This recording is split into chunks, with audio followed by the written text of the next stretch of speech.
So I think I'm a car guy. My dad was a dealer in Detroit. My grandfather was a designer for Ford. My stepfather was an assembly line equipment designer. Started going to work with dad 8, 9, 10 years old. Learned when I answered the phone not to tell customers that he's in the bathroom. Mm. He gave me that lesson.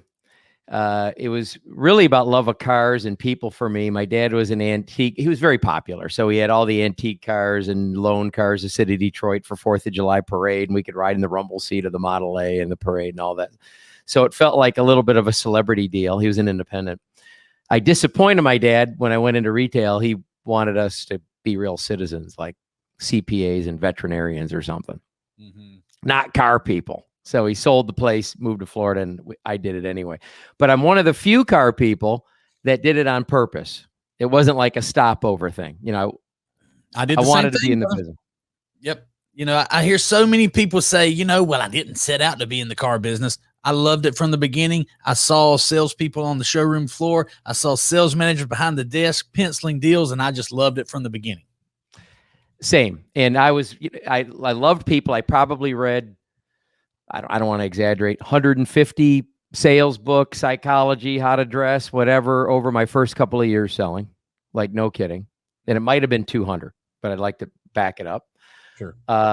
And was also consuming like 15 car magazines that a couple of them were weekly and consuming them all. So I was into the people and the craft of selling, like down to the molecular, and also the cars.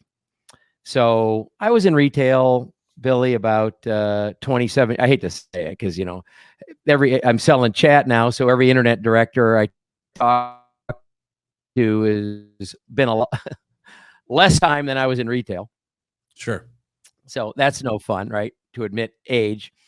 But I loved every second of it. I only went into the vendor space due to an unforeseen family issue, a divorce, didn't know was coming, knew I needed to become available for my sons, needed a little bit more time, and had been a huge fan of Car Chat 24, where I've worked for 9 years now, and had been not looking at job offers, not paying attention for about a year. And I finally accepted one so I could be making dinner every night and be around the weekend.